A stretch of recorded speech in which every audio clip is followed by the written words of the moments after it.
네, 국정농단 사태를 불러온 장본인 최순실 씨의 1심 선고가 잠시 후에 내려집니다. 네, 최진영 변호사, 프로파일러인 배상훈 서울디지털대학교 경찰학과 학과장과 함께 관련 소식 자세히 이야기 나눠보도록 하겠습니다. 두 분 어서 오십시오. 어서 오세요. 안녕하십니까. 자, 2시 10분부터 시작이 됐기 때문에 이제 하나하나 법원의 판단이 하나 나오고 있는 것 같습니다. 저희가 지금까지 들어온 대로 확인을 해보자면 일단 안종범 전 수석의 수첩을 간접 증거로 인정했다는 점이 이전 이재용 부회장의 재판부와는 좀 다른 판단이었습니다. 일단 그렇습니다. 오늘 재판의 그 포인트부터 짚어볼까요? 굉장히 중요한 것이죠. 지금 실질적으로 그 최순실 씨 같은 경우에는 직권남용 권리행사 방해죄, 결국 그 미래와 K스포츠 재단과의 돈을 재벌에 내는 것과 관련해서 압박을 가해서 한 700억이 넘는 돈을 받았다라는 것과 지금 그 관련해서 또 뇌물죄 관련해서 이것도 제3자 뇌물 내지는 직접 뇌물을 받았다는 것들 해서 굉장히 그 한 18개 정도의 공소 사실이 있습니다만 그중에서 가장 어떤 중요한 증거가 지금 바로 얘기하신 안종범 전 수석의 이 63권, 2년 동안 직접 작성한 63권, 거의 사처에 가깝다는 증거, 그 어떤 그 수첩의 증거 능력이었는데 아시다시피 그 이재용 부회장의 1심 재판에서는 그것이 간접 증거지만 증거 능력이 있다라고 판단했는 반면에 이번 항소심 같은 경우에는 이것이 뭐 내용상을 열어봐도 오류가 있다는 여러 점을 종합했을 때 증거 능력이 없다라고 해서 결국 그로 인해서 많은 죄가 무죄가 났습니다. 그렇기 때문에 과연 이번 그 최순실 재판에서도 이 그 안종범 수첩의 그 증거 능력 인정이 상당히 그 논란이 될 거라 생각을 했었는데 항소심 지금 이재용 재판부의 항소심 재판과 달리 1심 재판과 같이 그 증거 능력을 인정했습니다. 다만 증거 능력이 증거가 뭐 어떻게 얘기를 했냐면은 유죄를 인정하는 직접 증거로 쓸 수는 없지만 그때에 그와 같은 사람들의 박근혜 전 대통령이 얘기를 했고 그것을 직접 이렇게 적었다라는 취지의 이른바 간접 증거로서의 증거 능력이 있다라고 얘기를 했는데요. 증거 능력이 있게 되면 뭐냐면은 그 내용을 믿느냐 마느냐 이 부분은 재판부의 정권입니다. 결국 이번에 어떤 그 전체적인 흐름에 봤을 때는 안종범 수석의 썼던 내용의 증거로 쓸 수도 있고 그 내용도 유죄의 증거로 쓸 수 있는 신빙성이 있다라고 지금 판단하는 것으로 보이는데요. 최종적인 그 유무죄는 지켜봐야 되겠습니다만 핵심적인 증거에 대해서 증거 능력이 인정했다라고 판단했기 때문에 적어도 최순실 씨에 대해서는 유죄에 인정될 단초는 마련됐다 이렇게 볼 것 같습니다. 이게 이재용 삼성전자 부회장 재판 때와는 좀 다르게 이 부분이 적용이 되는 게 있어서 이제 삼성 측에서는 강요나 이런 부분이 있었기 때문에 이런 부분에 있어서 이게 뭐 묵시적 청탁이 아니었다라는 것으로 연결이 됐고 결국에는 이 안종범 수첩 같은 경우에도 증거로 채택되지 않은 부분이 있었을 것 같은데 그렇다면 최 씨에 있어서는 이게 강요가 인정이 됐기 때문에 이재용 부회장 재판에서 그 부분에 있어서 조금은 더 이 증거가 채택된 요인이 될 수 있었던 건지 어떻게 보십니까? 아무래도 이제 지금 이재용 항소심 부분에서는 전체적으로 이제 어떤 제3자 뇌물 부분에서 그것을 전제가 되는 건 뭐냐면은 흔히 말하는 이 상속하는 부분에서 물산의 부분을 넘어갈 때 그 부분이 이제 전제가 되지 않았다라고 했지만은 안종범 수첩에라든가 여러 부분에서는 그것이 인정된다고 하면은 그 안에 여러 가지 깨알 같은 지시를 대통령이 만약에 했다. 그리고 안종범 수석이 그것을 전달했다. 라고 하면은 그것은 전체적으로 인정되는 거죠. 근데 이제 이재용 항소심에서는 그런 것들이 전체적으로 없었다는 이유는 그거죠. 말하자면 그 증거 자체를 인정할 수 없기 때문에 그 자체를 없애버리는 거니까요. 그러니까 내용이 없으니까 당연히 이재용 항소심 재판부는 그 자체에 대해서 판단 안 해버린 거죠. 그러니까 결국은 그럼 결국 남은 건 뭐냐? 그럼 대통령이라는 권위에 의해서 강요에 의해서 이재용이라고 하는 기업인이 그것을 냈다라는 것만 인정된 거 형태가 되는 거죠. 모양상은 그렇게 되는 겁니다. 네, 이제 1심 선고가 계속해서 지금 진행이 되고 있고 3시를 좀 넘긴 시점쯤에 최종 선고 결과가 나오지 않을까라는 예측이 되는데 네, 오늘 이제 혐의가 총 18개입니다. 하나하나 좀 짚어봐야 될 것 같은데요. 가장 쟁점이 되는 혐의가 어떤 겁니까? 그렇습니다. 굵직굵직한 것들이 많은데요. 가장 금액 큰 것이 774억에 해당하는 것이 미래와 K스포츠 설립, 몸과 관련되는 직권남용, 권리행사 방해죄가 되는 것 같은데요.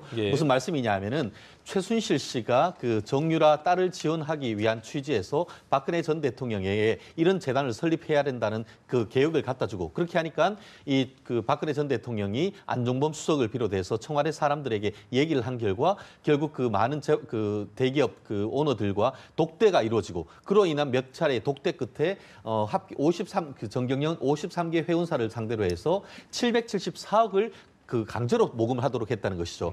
결국 이 부분에 대해서는 직권남용 권리행사 방해죄와 더불어서 제3자 뇌물의 공범이 될 수도 있다 이렇게 돼 있는 것이고 또 그 삼성그룹과 관련해 가지고는 이 그 정유라의 승마 지원을 하기 위해서 한 3,400억 정도의 그 돈을 실질적으로 주기로 얘기를 했고 실질적으로 또 100억 원이 넘는 그 돈을 지금 받았다라는 그런 얘기로 해서 그 부분은 직접 최순실 씨가 돈을 받았다는 이 특정범죄가중처벌법상의 수뢰죄에 박근혜 전 대통령과의 공동정범으로 돼 있습니다. 그것 이외에도 보면은 현대자동차 그리고 KT, 포스코와 관련되는 그 광고 업무와 관련돼서 또 인사와 관련되는 각종 부당한 행위를 하고 그 가운데 부당한 돈을 받았다라고 하는 이른바 알선수재까지 굉장히 그 죄가 많은데요. 그중에 핵심 된다는 것이 돈으로 봤을 때 이른바 직권남용 권리행사 방해죄와 뇌물죄 여부가 지금 문제가 되는데 지금 그 이재용 부회장의 그 뇌물을 줬는 것과 이번에 돈을 받은 것은 이른바 동전의 양면입니다. 그러다 보니까 1심에서 이재용 부회장이 업무상 뇌물 공여로 해서 유죄를 받았다가 항소심에서 상당 부분 무죄가 나왔었는데 그런 식으로 그 돈을 줬다는 부분이 그 뇌물이 무죄가 된 부분만큼 과연 이번 이 돈을 받았다고 하는 그 최순실 씨에 대해서도 적어도 뇌물에 있어서 뇌물 수뢰 그 돈을 받은 금액이 얼마가 될지 그 부분이 형을 정함에 있어서 상당 부분 중요한 역할이 있을 수 있기 때문에 과연 1심 재판부에서 뇌물로 받은 금액을 얼마나 할 것인지 이 부분을 좀 더 지켜봐야 될 것 같습니다. 그러니까 이번 사건에서의 쟁점이라고 좀 본다라면 이재용 부회장으로부터 뇌물을 받았는지 여부가 어떻게 결론이 나올지 그리고 그렇습니다. 그 뇌물 이외에도 이제 이 부회장 1심과 2심 판결에서는 경영권 승계나 부정 청탁이 지금 최종적으로는 아직 항소심까지는 없다. 무죄라고 지금 나왔는데 이 부분도 2심과 같은 판결이 나올지 이걸 조금은 더 지켜봐야 된다라고 좀 정리를 하면 되는 겁니까? 결국 이 부분과 관련해 가지고는 실질적으로 지금 전체적으로 했던 금액이 수백억이 지금 되고 있습니다만 실제로 1심 같은 경우에 이재용 부회장의 그 1심 같은 경우에 정유라 씨 승마 지원과 관련해서는 70여억 원이 인정됐고 그러다가 지난주에 있었던 그 사건 같은 경우에 항소심에서는 32억 원만 인정됐지 않습니까? 결국 준 어떤 뇌물죄가 70억대냐 30억 원대냐가 결국 준 돈이 30억 원으로 줄게 되면은 받은 돈도 그만큼 줄게 되는 것입니다. 그런데 만약에 이게 검찰 쪽에서 그와 같은 항소심, 이재용 부회장의 항소심 주장을 받아들인다고 하면은 최순실 씨에 대한 어떤 그 공소 사실도 어떤 다시 한번 제기를 해서 그 공소장을 변경할 텐데 그러하지 않고 이 검찰로서는 이 최초의 이제 공소 제기하는 것이 그대로 유효하다라고 하면서 그대로 밀어붙인 것 같습니다. 그러다 보니까 오늘 선고된 것 같은데 그렇다고 한다고 하면은 경우에 따라서는 이번 재판부도 이재용 부회장의 항소심 판결을 받아들여서 금액을 줄여야 할 가능성이 하나 있는 반면에 결국 그와 상관없이 결국 항소심에는 그렇게 했다 하더라도 또 1심 법원으로서는 기존에 보면은 이재용 부회장의 1심 판결과 유사한 취지로 판결할 가능성도 아직 있기 때문에 그렇기 때문에 지금으로서는 그 금액이 얼마가 될지를 조금 더 지켜봐야 된다는 근데 그게 이제 내용입니다. 시청자 입장에서는 같은 이제 법원에서 판단을 내리는데 물론 재판은 다르겠습니다만 결과적으로 삼성의 미르케이 스포츠재단 출연금인 204억 원 정도 되는 거 이걸 뇌물로 봐야지 크게 되는 건데 이거를 이 부회장 항소심에서는 이미 판례에서는 항소심 재판부에서는 무혐의로 나왔잖아요. 그래서 이거를 다른 재판부라고 해서 다르게 해석을 할 수도 있는 거예요. 결국 그와 같은 것은 이른바 사실 인정에 관해서는 사실심의 전권이다. 이런 것이 이제 기본적인 어떤 법원의 태도입니다. 그렇기 때문에 다른 재판부에서 그것도 대법원이 아닌 항소심 재판부의 결정이 있다 하더라도 그거에 구속되지 않고 본인들 주관대로 판단대로 판단할 가능성이 높은데요. 다만 그럼에도 불구하고 이미 유사한 사건에 있어가지고 판결이 났기 때문에 그 부분을 의식하지 아니할 수 없습니다. 아시다시피 실질적으로 최순실 최순실 씨 이 사건 1심 재판 같은 경우에는 예. 지난달 판결을 선고를 하려다가 그것이 추가적인 서면 검토가 필요하다고 해서 지금 2월 달로 미뤘지 않습니까? 예.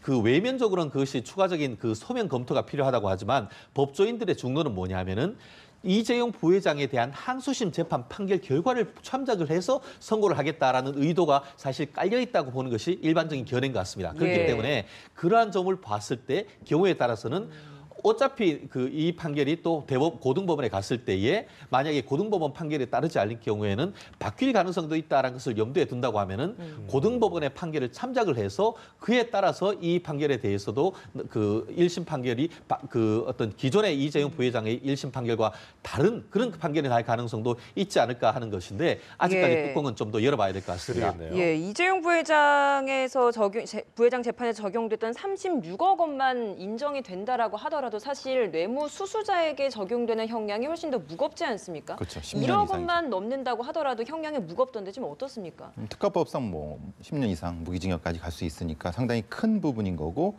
준 사람은 이제 이재용 재판에서도 마찬가지지만은 어떤 강요해서 줬다. 그리고 받은 사람은 어떤 수혜자이기 때문에 예. 형량이 훨씬 높은 부분인 거고 지금 이 최순실 씨 같은 경우는 이거 전제가 되는 건 뭐냐면 대통령 공모가 있어야 되는 거죠. 예. 그러니까 최순실 씨는 공무원이 아니기 때문에 그럼 뇌물죄의 수수가 아니라 공모 제3자 뇌물죄가 돼버리는 거죠.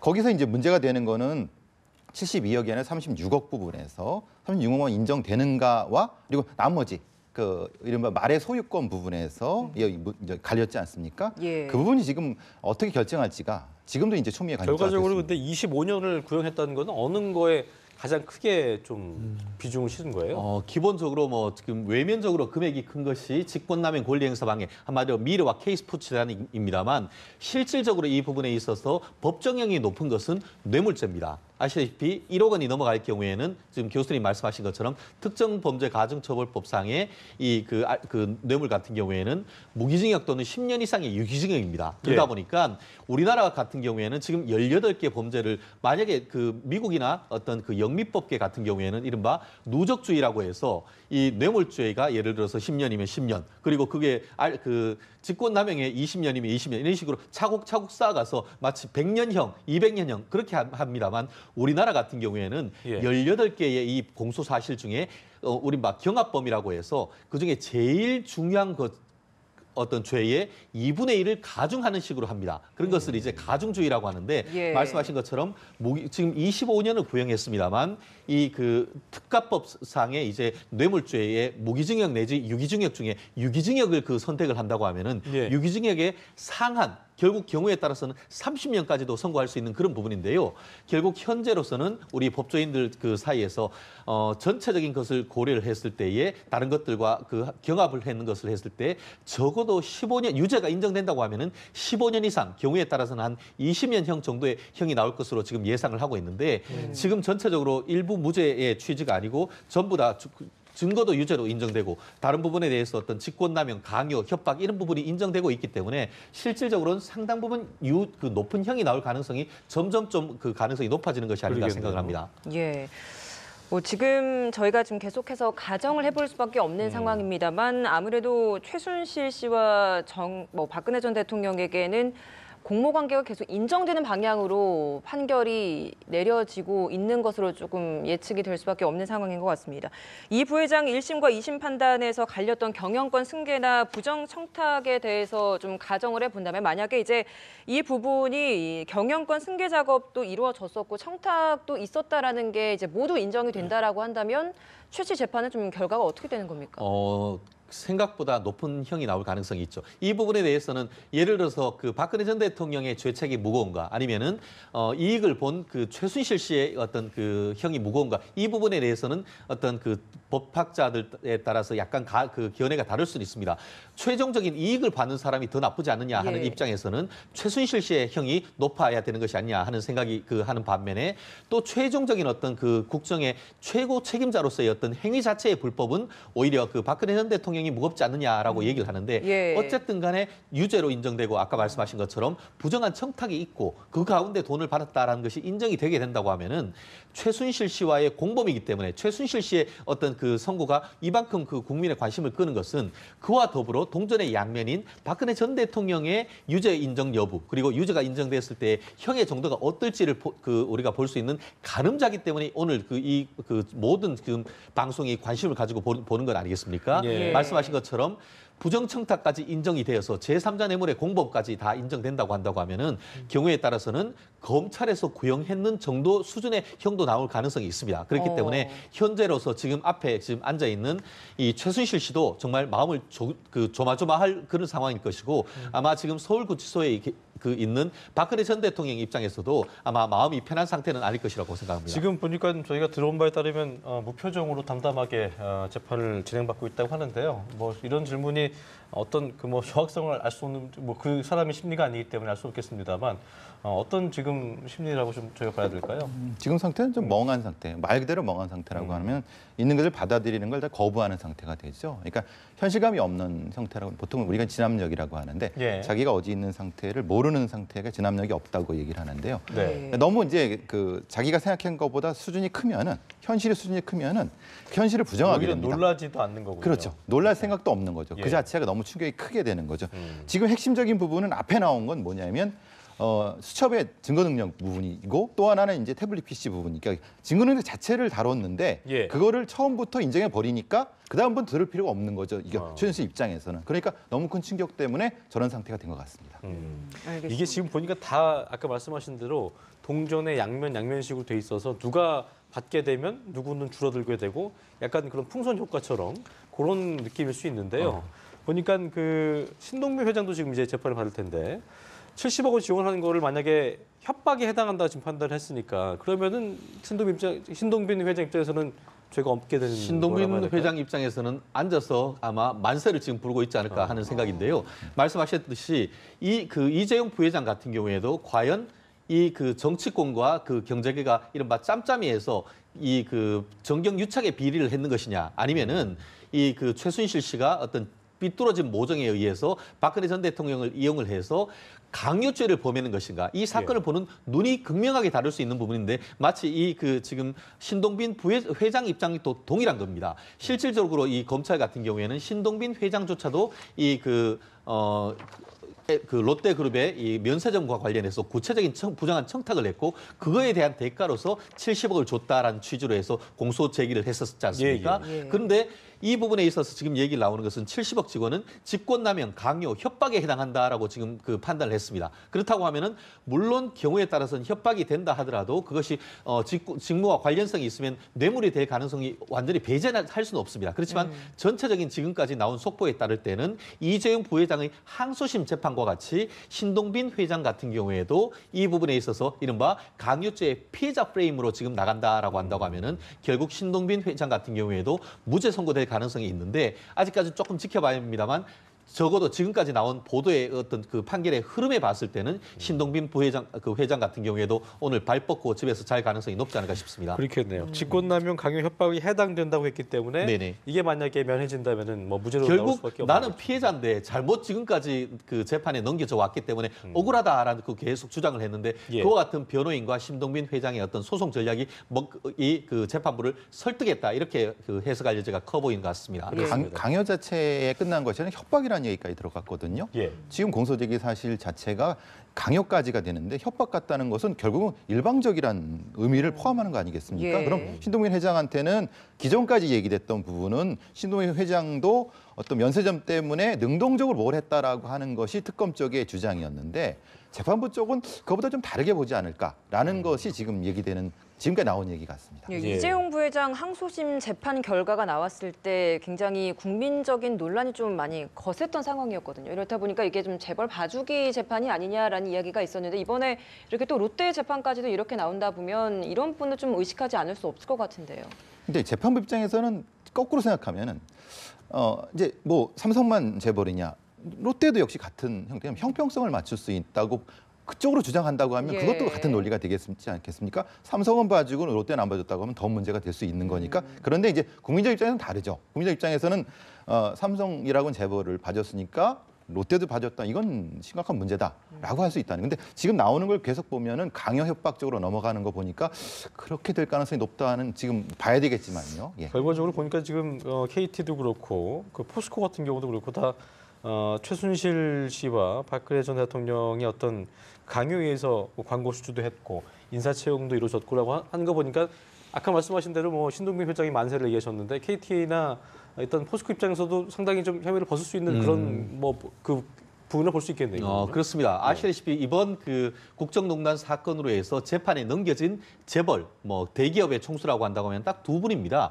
아시다시피 이재용 부회장하고 이 그 신동빈 롯데그룹 그 회장입니다. 예. 결국 다른 분들 같은 경우에는 전체적으로 봤을 때에 그 박근혜 전 대통령 그 뒤에 있는 최순실 씨에 의해서 압박에 못 이겨서 돈을 내는 것으로, 그렇다 보니까 최순실 씨 같은 경우에는 현대차 그룹 관련해서도 직권남용 권리행사 방해죄, 포스코 관련해서도 직권남용 권리행사 방해죄, 그렇습니다. KT 관련해서도 직권행사 권리 방해죄. 한마디로 다른 부분 같은 경우에는 사실 관련된 기업이 다 피해자다라고 했는데 유독 삼성하고 롯데에 대해서만 이것은 단순한 그 피해자가 아니고 본인들의 어떤 사적 이익을 추구하는 과정에서 부정한 청탁을 했다라고 해서 재판에 넘겨졌었는데, 아시다시피 이 사건이 초기에 같은 경우에는 검찰에서 이 신동빈 부회장하고 이재용 부회장에 대해서 구속영장을 청구를 했는데 그때 범죄 소명이 되지 않는다고 영장이 기각됐습니다. 그러한 이후에 특검으로 들어갔고 특검이 추가적인 수사를 이후에 이 부분을 이제 두 그룹에 대해서는 그룹 총수에 대해서 그 이 뇌물죄로 해서 재판에 넘겼었는데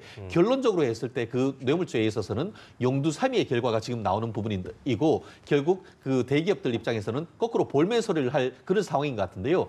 앞으로 이제 2심, 3심 어떻게 될지 모르겠습니다만 적어도 그 롯데그룹 입장에서는 상당 부분 본인들이 어떤 그 정경 유착의 혐의에서 적어도 1심에서부터 벗어나는 부분이기 때문에 아마 롯데 주가도에도 앞으로 어떤 롯데그룹의 운영에도 정상화하는 데 상당 부분 어떻게 보면 플러스로 작용할 가능성이 높지 않을까 싶습니다. 그럴 수 있겠네요. 기업들은 강요에 따라서 뭐 출연을 할 수밖에 없었다라는 혐의로 이제 어떻게 보면 억지로 낸 것이다라고 혐의를 좀 벗고 있는 반면에 최순실 씨와 박근혜 전 대통령 그리고 안종범 전 수석까지도 지금 공모 관계가 인정이 되고 있는 상황이거든요. 예. 안종범 전 수석 같은 경우에는 사실 박근혜 전 대통령의 지시에 의해서 행동을 했을 뿐일 것 같은데 이게 공모 관계로 같이 얽히는 겁니까? 여러 가지 말하자면 본인의 주장은 그거죠. 대통령의 명을 어떻게 어기느냐. 그 방식에 있어서는 방식을 여러 가지 했다 하더라도 그건 결론적으로는 대통령의 지시이기 때문에 나는 메신저다라고 주장하는 부분인 건데 예. 이 부분이 공모관계 인정했다는 것 자체는 그거 자체가 아니라 본인도 역시 그 과정에서 여러 가지 면에서의 사적인 이익은 아니라 할지라도 혜택을 받았다고 하는 거죠. 그리고 뭐 흔히 말하는 의료농단도 있지 않습니까? 그것도 역시 기소가 된 것처럼 그런 맥락에서 볼 때는 안종범이라는 사람도 역시 일반적 메신저는 아니다. 라는 쪽이라는 거죠. 말씀하신 대로 지금 그 배 교수님 말씀처럼 만약에 그 과정에서 메신저로서 어떤 역할만 한 거고 다른 건 한 거 없이 그냥 본인이 어떤 이익을 취한 거 없이 그랬다면은 또 판단이 달라질 수 있는 부분인가요? 결론적으로 얘기했을 때에 본인의 어떤 한마디로 몸통이 아닌 깃털이다 이런 얘기를 하고 있습니다만 네. 아시다시피 박근혜 전 대통령의 정부 청와대에서 왕수석이다라고 불린 분이 바로 안종범 수석 아니겠습니까? 이 경제수석도 하고 정책조정수석을 해서 여러 어떤 그 요직을 그 굉장히 다 했었었는데 예. 결국 안종범 수석이 직접적으로 이제 보면은 그 이재용 부회장이라든가 이런 분들한테 연락을 해서 이 역할을 했다라고 하면은 단순한 그것이 이른바 방조 수준의 어떤 그치느냐. 지난번에 얼마 전에 다른 사건 같은 경우에는 관련되는 사람을 이른바 방조로 이런 식으로 해서 국정원 특활비를 주고받은 사람을 가운데 메신저를 방조로 이렇게 하는 것이 있는데 실제로 이 사건은 그 정도의 어떤 옆에서 도와준 정도가 아니고 실질적으로 지시를 했고 박근혜 전 대통령이 직접 전화를 할 수 없지 않습니까? 결국은 역할 분담 중에 가장 중요한 역할을 지금 분담을 했던 그런 부분이기 때문에 안종범 수석에 대한 혐의가 굉장히 중요하다는 의미가 있고 예. 더불어서 안종범 전 수석 같은 경우에는 그와 같은 국정농단뿐만 아니고 이른바 박채윤 씨로부터의 어떤 그 고가의 어떤 그 명품 백을 받는다든가 이런저런 어떤 그 돈을 받는 그걸로 해서 이른바 개인적인 뇌물죄로도 추가적으로 공소제기가 돼 있습니다. 예. 그래서 오늘 그 지난번에 구형을 하면서 1억 원 정도를 추징을 해라라고 하는 그런 어떤 그 구형까지 있었기 때문에 오늘 그 안종범 수석의 형에 대해서도 우리가 관심을 가지고 지켜봐야 될 부분이 그렇죠. 바로 그런 부분이 아닌가 6년 싶습니다. 구형에 벌금이 1억 원이었고요. 또 추징금이 이제 4,290만 원 및 편취를 했던 뇌물 부분인 건데. 네, 시청자의 이해를 돕기 위해서 예. 오늘 이번 1심 선고 최순실 씨뿐 아니라 안종범 전 청와대 정책조정수석 그리고 지금 화면에 보시는 바와 같이 신동민 롯데그룹 회장에 대한 1심 선고도 함께 내려진다는 점 좀 말씀드리고 그렇습니다. 싶습니다. 네, 이렇게 된다면 이제 안종범 전 수석은 본인의 수첩이 자신에게 좀 불리한 증거로 작용을 했다라고 봐야 하는 겁니까? 어떻습니까? 매우 불리하게 본인한테도 불리하게 그 작용을 했고 또 박근혜 전 대통령에게도 불리하게 작용했다라고 볼 수가 있습니다.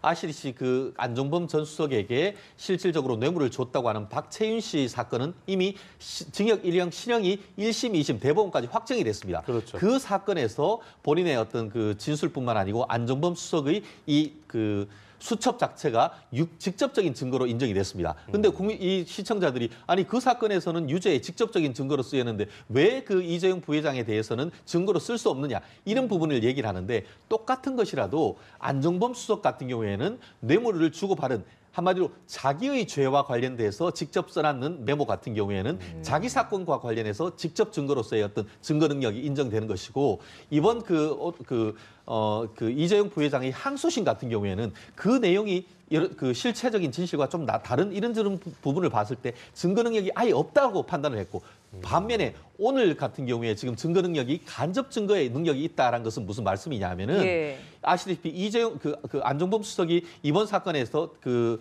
최순실 씨를 비롯해서 박근혜 전 대통령과의 관계에 있어서 나가서 증언을 했지 않습니까? 그렇게 하면서 증언을 했는 내용과에 플러스해서 본인이 썼는 이 그 수첩 그것이 본인이 얘기했는 직접 증언에 더해서 그것을 보강해주는 그 간접 증거로서의 정도의 증거 능력은 있다. 이렇게 지금 판단을 했거든요. 그렇기 때문에 처음에 질문으로 돌아간다고 하면은 본인의 유죄를 인정하는 데에 가장 핵심적인 증거를 했는 것이 바로 안종범 본인의 수첩이 됐다. 그렇게 됐다가 볼 수 있는 것이죠. 된 거네. 네, 그걸 가지고 발목을 잡은 부분인 건데, 그러니까 시청자의 이해를 위해서 이게 수첩 자체가 이제 그러니까 어쨌든 전문 증거로서 간접 증거가 될 수도 있는 거고. 본인 걸 썼다면은 이게 직접적인 증거가 될 수 있는 거고 하니까 수첩 자체가 아닌 거 내용이 중요한 부분인 거네요. 그렇죠. 수첩 자체의 존재. 예를 들어서 수첩으로 누구의 뭐 뒤통수를 때렸다고 하면은 그 폭행죄에서는 그것이 유죄의 직접적인 그렇죠. 존재 자체가 하지만 지금은 뭐냐면은 몇 차 1, 2, 3차 독대가 있었다고 하면은 그 독대가 있었는지 그때 무슨 말이 오갔는지 직접 거기에서 그 안종범 수석이 배석을 해서 들었고 거기에서 직접 본인이 썼다고 하면은 그것은 직접 증거가 되는 것이지만 안종범 수석이 직접 그 자리에 없었고 어떤 재벌 총수와 박근혜 전 대통령이 얘기한 다음에 박 전 대통령이 전화를 해서 이러이러한 것이 있었으니까 알아서 하십시오 했다면 그것을 전화로 들으면서 썼다고 하면은 직접 전에 들은 증거기 때문에 그것이 전문 증거가 되는 것이죠. 그러니까 직접 들어야 되는 거군요. 그렇습니다. 그렇기 때문에 그 어떤 전문 증거가 되기 위해서는 그것을 쓴 사람이 직접 법정에 나와서 그 검찰이 그 수첩을 제시를 하면서 이 증거 당신 썼는 거 맞소 하면은 맞습니다. 그러면 그 내용을 읽어주면서 이 내용이 당신이 있는 그대로 썼는 거 맞습니까? 하면은 맞습니다라고 얘기를 하면은 그러면 그것이 증거 능력이 부여될 수가 있는 겁니다. 그만큼 이 어떤 한번 우리가 그 초등학교 같은 경우에도 분단해서 첫 사람한테 뭐 너 이쁘다라고 했는데 뒤에 10명을 거치면은 그것이 결국 A가 이쁘다가 아니고 A가 못났다라고 한 사람 가면서 내용이 그렇죠. 왜곡되지 않습니까? 예. 그런 위험을 방지하기 위해서 기본적으로 이른바 전문 증거는 증거 능력이 없대 여러 가지 어떤 그 견제 장치를 통해서 예외적으로 증거 능력을 인정하는데 근데 그 부분 같은 경우에는 이재용 부회장 재판에서 그런 이유 때문에 지금 재판 증거로 인정되지 않았던 게 있었잖아요. 그렇습니다. 그런데 안종범 전 수석이 영차 독대가 있었다라고 이야기를 했었고 했던 부분에 대해서는 그러면 그런 뭐 증언이 적용이 안 된 겁니다. 그렇죠. 그렇기 때문에 결국은 재판부가 봤을 때에 다른 어떤 물적 증거를 봤을 때에 영차 독대가 도대체 있었다고 보기가 어렵다고 판단을 했던 것이죠. 그렇다 보니까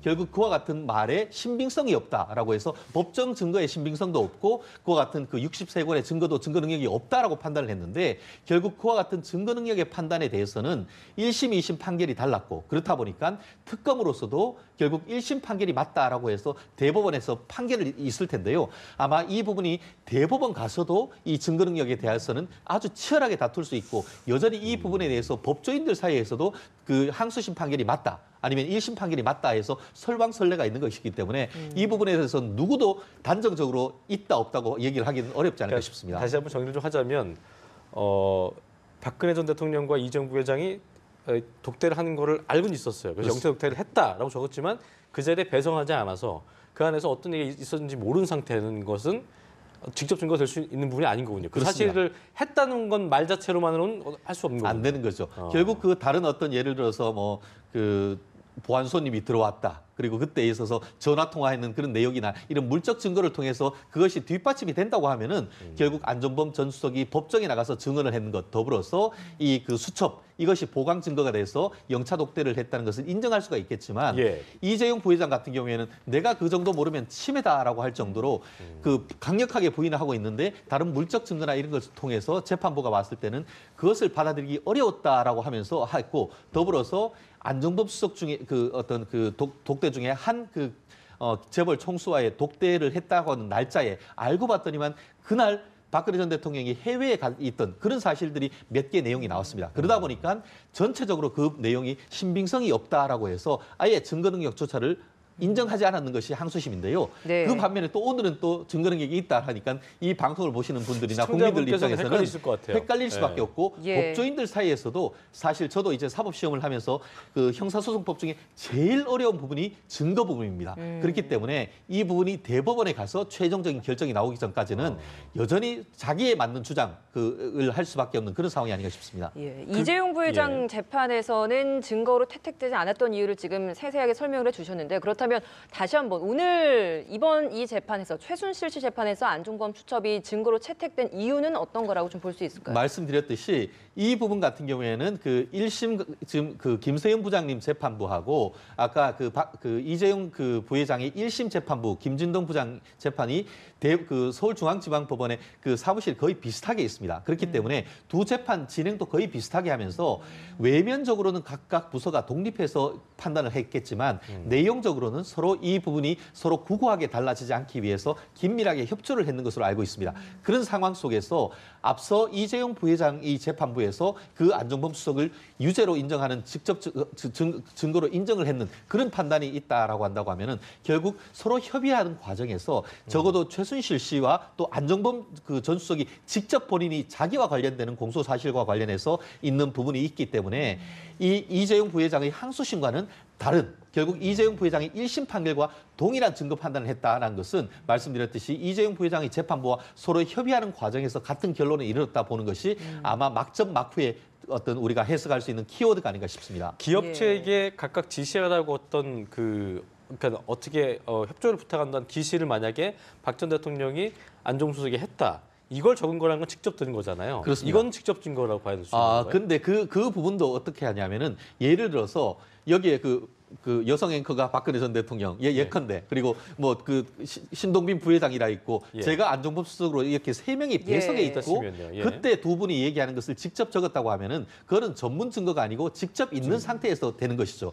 결국 그런 식으로 했다고 하면은 그것이 직접 증거로서 인정되겠지만 말씀드렸듯이 그 박근혜 전 대통령과 재벌 총수가 독대할 때는 말 그대로 둘만 있는 것이고 아무도 없는 상태에서 얘기를 한 이후에 박근혜 전 대통령이 이런 얘기가 있었으니까 뭐 잘 하십시오라고 했다고 하면은 그 사실 자체가 결국은 박근혜 전 대통령으로부터 직접 들었다는 내용은 우리가 증거가 되지만 그 예를 들어 상대방 어떤 그 재벌 총수의 얘기는 한 번 전에 들은 그런 내용이 되기 때문에 이 부분을 쉽게 증거로 인정하기는 어렵다는 그런 내용인 것이죠. 네, 현재 지금 박근혜 전 대통령, 최순실 씨 그리고 안종범 전 수석 모두 지금 공모 관계로 계속 묶이고 인정이 되고 있는 상황입니다. 하지만 조금 더 구체적으로 안으로 들어가 본다면 박근혜 전 대통령은 뭐 직권남용죄가 조금은 더 강하게 적용될 것 같고요. 최순실 씨 같은 경우에는 뇌물을 수수한 당사자이기 때문에 어떤 특혜를 더 많이 받았다는 의미에서 다른 공범자들보다는 조금은 더 형량이 강하게 내려질 수 있다라는 이야기도 있던데 이건 좀 어떻습니까? 뇌물죄의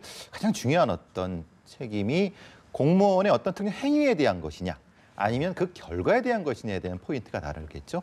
제3자 뇌물 같은 경우는 받은 사람과 행위한 사람이 달라지는 거죠. 근데 경제적 공동체라는 것을 엮어봤을 때는 최순실 씨와 박근혜 대통령이 사실은 뭐 혈연이 아니기 때문에 이 부분에 대해서는 어떤 관계를 엮느냐. 그러니까 뭐 행위한 사람과 그걸 얻은 사람이 달라봤을 때 그럼 기본적으로 공무원의 행위가 더 중요하게 죄를 받아야 되느냐 이것이 아니면 그 이익을 얻은 사람이 먼저 받아야 되는가 이 부분은 또 재판부의 판단이 좀 달라질 수가 있다는 거죠. 근데 지나치게 액수가 큽니다. 지금 이거 같은 경우는 수백억이 넘을 수가 있는 거고 또 근데 대통령도 대통령이지 않습니까? 대통령의 업무는 막중하기 때문에 그게 더 죄책이 더 클 수가 있다는 그 판단의 영역이 좀 다를 것 같습니다. 실질적으로 우리가 그 형을 유무죄가 인정됐을 때에 그렇다고 하면 양형을 어떻게 할 것인가 하는 것은 크게 우리가 그 법률적으로 좀 쉽게 말하면 이른바 행위불법과 결과불법 이렇게 얘기를 하는 겁니다. 행위불법 한마디로 박근혜 전 대통령이 만약에 최순실 씨가 전화를 했으면 뭐 받기라고 했겠습니까? 박근혜 전 대통령이라는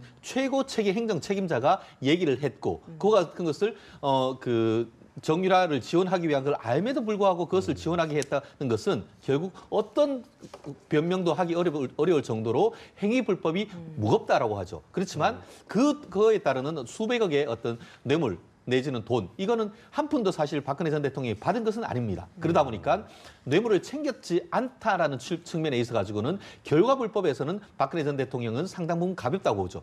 그 반면에 이 그 최순실 씨 같은 경우에는 행위를 했는 거는 박근혜 전 대통령한테 가서 숑숑숑숑 부탁에는 그거밖에 없죠. 그렇지만 그에 따르는 모든 뇌물에 따르는 이익은 그 최순실 내지는 최순실 일가가 그 누렸지 않습니까? 그렇다고 하면은 이거에 따른 결과불법이 상당 부분 최순실 씨한테 다 갈 수밖에 없는 그런 상황이기 때문에 결국 행위불법으로의 가중을 두느냐 아니면 결과불법의 가중을 보느냐 했을 때에 오늘 같은 경우에는 결과불법을 이 재판부가 어느 정도 10년이냐, 20년이냐, 아니면 정말 25년형이냐 이런 것에 볼 경우에는 결국 행위불법과 결과불법이 합쳐서 어떤 그 결과를 낸다라고 한다고 하면은 결론적으로 얘기했을 때 적어도 제가 봤을 때는 최순실 씨의 어떤 형이 박근혜 전 대통령의 재판의 형과 거의 비슷할 가능성이 상당 부분 있지 않을까 하는 것이 제가 좀 조심스러운 예측입니다. 그러니까 결과적으로 사람들은 최순실 씨는 그냥 왜 사인인데 일반 사람인데 어떻게 직권남용과 강요 권리가 되냐 단순하게 의아할 수 있겠지만 결과적으로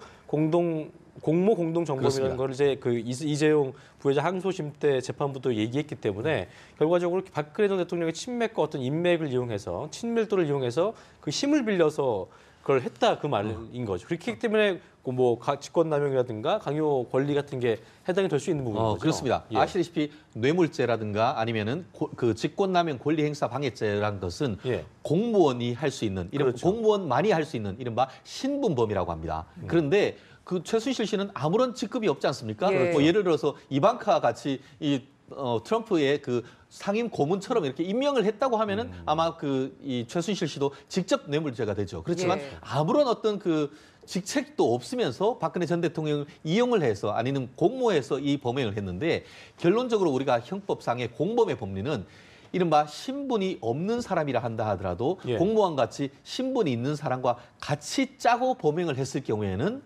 결론적으로 공범으로서 이 신분범인 뇌물죄의 공동정범으로 처벌할 수 있다는 것이 1심과 이 이재용 부회장의 재판부의 법리였습니다. 그러다 보니까 이번 같은 경우에도 실질적으로 박근혜 전 대통령을 이용하거나 내지는 이거를 공모해서 했다고 한다고 하면은 설령 아무런 공무원이 아니라 뭐 말단 공무원, 구급이 아니라 한다 하더라도 결국 박근혜 전 대통령과 동일한 정도의 처벌을 받을 수밖에 없고 더불어서 모든 혜택을 본인이 받았기 때문에 형의 수준도 결코 낮아지기는 쉽지 않은 그런 상황이 아닌가 생각합니다.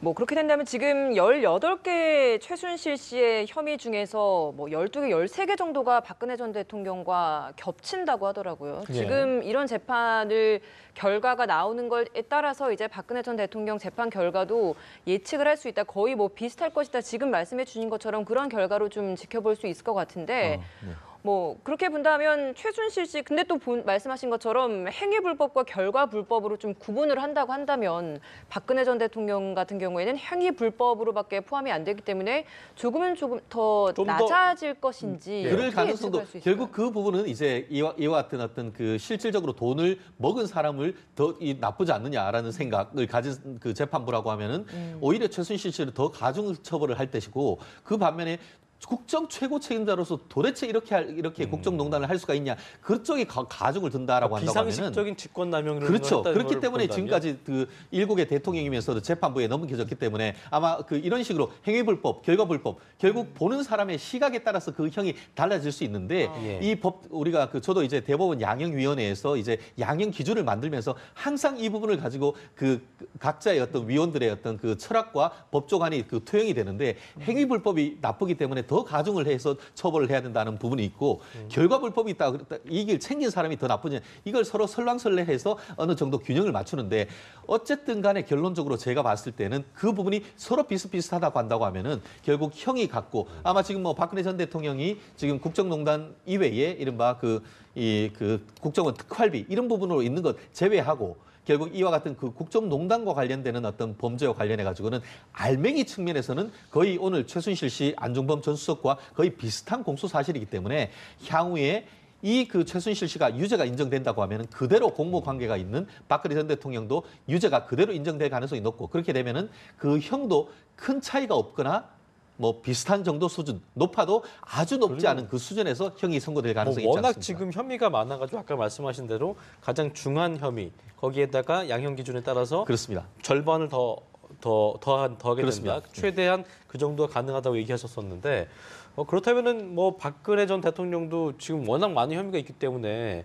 아까 지금 김나연 앵커 말대로 뭐 과정 중에 혐의 중에 있어서 어떤 그 과정 중에 있었던 그런 억울한 점들을 좀 참작한다 하더라도 기본적으로 가장 큰 줄기, 큰 맥락이 가장 그 어떤 형량이 크다면은 뭐 크게 다를 수는 없겠. 그렇습니다. 다를 수는 없겠네요. 말씀드렸듯이 이 그 결국 결론적으로 얘기했을 때 돈을 다 먹은 거는 이 그 최순실 씨 일가지만 박근혜 전 대통령이 없었으면 이 일이 벌어질 수가 없었지 않습니까? 박근혜 전 대통령이 이 부분을 최순실 씨의 백엔드 송사 같은 그 얘기를 들어서 결국 그것을 아래 사람들한테 지시를 했고 그 지시하는 것을 그대로 다 따르는 과정에서 많은 이 그 대기업들도 사실상 현재로서는 피해를 받는 실질적으로 지금 뇌물로 지금 기소를 했습니다만 대부분 다 직권남용 권리행사 방해죄 한마디로 할 의무가 없는 일을 하도록 강요했다는 그런 내용인 것이거든요. 예. 그 직위를 이용해서 대통령 최고 권력자의 직위를 이용해서 했기 때문에 그런 부분에 대해서는 적어도 유죄가 인정됐을 때는 박근혜 전 대통령의 형도